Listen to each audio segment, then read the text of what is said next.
get started on our teriyaki sauce. So I'm going to do 1/4 cup of coconut aminos, or you could do liquid aminos, whatever soy substitute that you want to use. And that should almost use this whole jar, y'all, I have. Alright. So you're going to need that. And then I'm going to add just like a teaspoon of sesame oil. You can leave that off if you want. Maybe just substitute like a little bit of avocado oil. And then for my vinegar, I like to use this black vinegar. If you can't find it, rice wine vinegar or white vinegar would work as well. And we're going to do a teaspoon of that. And then I'm going to, for spiciness, I'm adding in some crushed red peppers, a teaspoon of that. Now, you can up the ante like I am, depending on how spicy. I'm going to do 2 teaspoons. And then I'm going to do a teaspoon of ginger powder. And then I'm going to do a tablespoon of garlic powder or granulated garlic. I would refrain from using garlic salt, as that'll make it too salty with the coconut aminos. And then finally, now you can either add brown swerve, which I would do 1/4 cup, or you can use your favorite sweetener. So I'm going to use this. To me, it's a little stronger. And I'm going to do a tablespoon of it. And this is it. So you get almost a cup. Mix it all really well together. And we will be using half of this to marinate the chicken.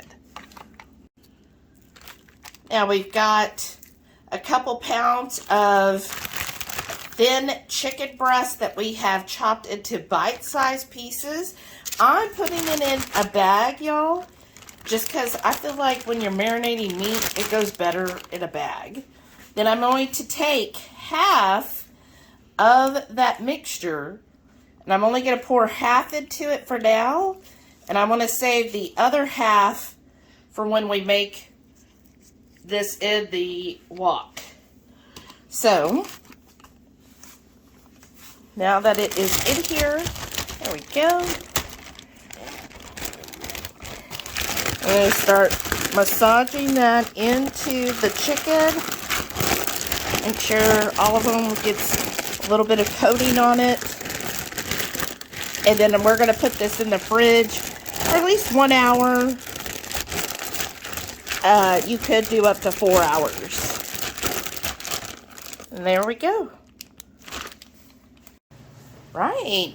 We are going to use an actual wok for this. You want to make sure it is hot. Now I'm going to add some avocado mayo. You want something that's high heat, because you're going to stir fry this at a high heat. So I'm just going to move that oil around. Have your spatula ready. This isn't something you just let sit. And then we've got our chicken that's been marinating about 1.5 hours. Look at the colors in that. And we're just going to empty this whole thing into the wok. You'll hear that. And then immediately we're going to be tossing this in the wok. And we're going to do this for a couple minutes till I start seeing all the chicken change from pink to like a beigey color.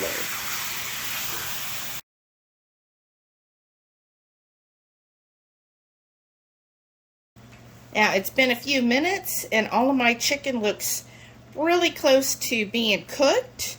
So what I'm going to do is add in 3 cloves of garlic. We have a couple jalapenos, optional. And then I got this stir fry mix. It's basically carrots, snow peas, and broccoli. Now, you could do any veggie mix, so about 12 ounces of vegetables. So if you just want to do broccoli, that would work. Or, you know, even like a broccoli cauliflower mix. Or if there's like an Asian stir-fry mix. And then you're just going to keep stirring this. And then I'm going to add in the veggies. And then we're just going to keep stirring until everything's cooked. So at this point, should just take another 2 to 3 minutes. Now, after a couple minutes, the rest of that teriyaki sauce, and I also added a half a teaspoon of xanthan gum or thickener of your choice, and mix that in here. And now what I'm going to do is pour this on top. Oh, yeah. Then we're going to get out all of that sauce and then just keep mixing, and then that way that delicious teriyaki sauce is on everything. Go. I'm just going to go under here, and you will have some liquid at the bottom. That's fine. Once you start mixing it together, that'll just make the sauce go a little further. And we're just going to keep tossing this and for another 2 to 3 minutes until that broccoli is to your liking. And here we are. I tasted one of the broccolis, and it is exactly how I'd like it. A little more than al dente, but not real soft. So now you just serve this up. We're going to serve it on a plate of cauli rice. And then we're done, y'all. Perfect dinner, quick and easy weeknight meal.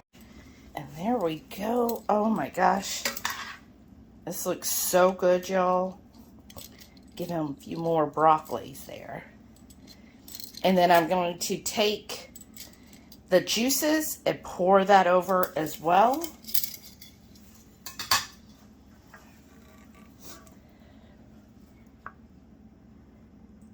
That looks delicious.